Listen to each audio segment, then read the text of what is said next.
Welcome to the channel. Today we are ranking the entirety of the WWE WrestleMania 41 Build-A-Figure series. Just before we do get into the ranking though, we do have to go over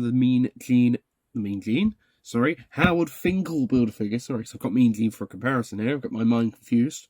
So, for your Build-A-Figure comparisons, I've gotten the Mean Gene for your Howard Finkel, which height-wise does put perfectly up, and then couldn't find my Vince McMahon, so we got Adam Pearce just instead. So yeah, the height-wise is perfect for your piece all that came with the parts. I can get Adam Pearce to stand. Bianca came with the head for Howard Finkel. Brett came with the torso. Hogan came with the arms. And Seth came with the legs. I think that's the reason why Howard Finkel is a bit harder to find people buying him, because Bianca's barely on the shelves in the States. But in the UK, he's peg-warmed perfectly fine. All this way is peg-warmed. For a bit, anyways. So, that's all comparisons aside. Articulation-wise of Howard Finkel, decent on the upper half. It does have a nice ab crunch, does have a bit of arm articulation. Arms went in perfectly fine. All these pieces did pop in perfectly fine. But the only problems I have with the legs, they do not want to stay up at all. If they just float back down. QC issues, no big surprise there. For one of these few sets out of Vietnam, the one just went, nah, brother. So, that's your Howard Finkel there. Now, that is for the review for Howard Finkel. I think overall he's like a 9 out of 10 for what you're going to use Howard Finkel for. You're not going to have him wrestling. You're not going to have him attacking people. You're just going to have him be in the ring announcer, and that's what Howard Finkel's there for.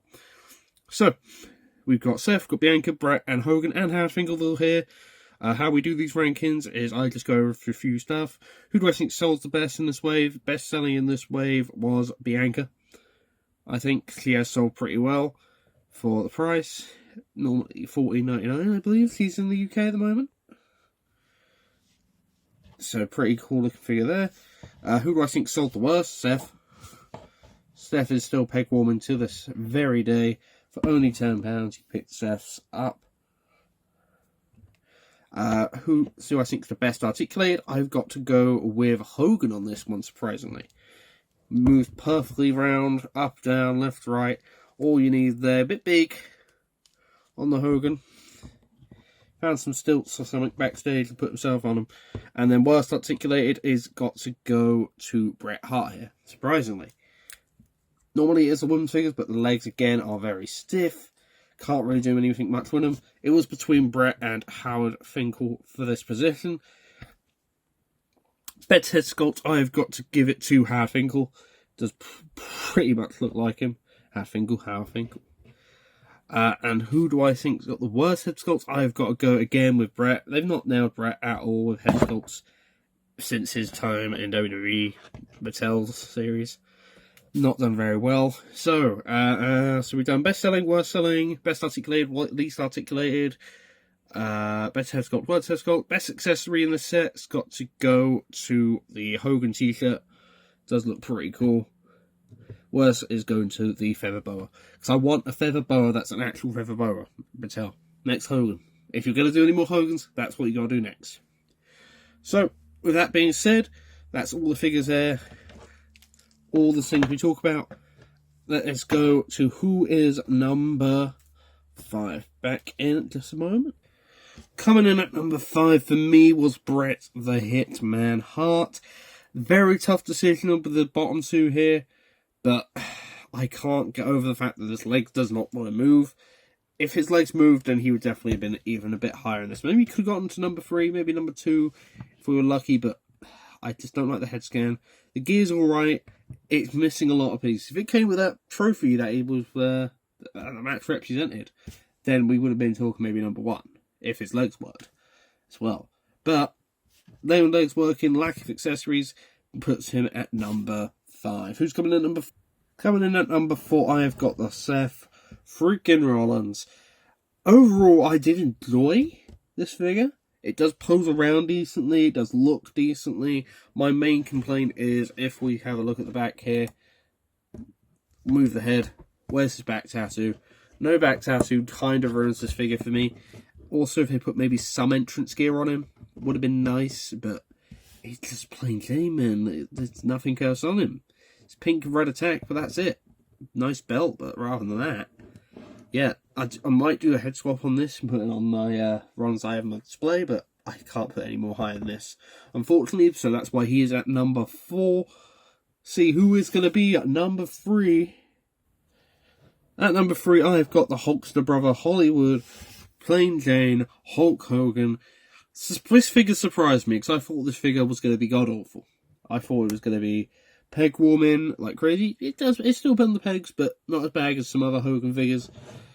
The main thing that saved this was the shirt and the face scan. I did like the fact that the bandana is actually moulded on.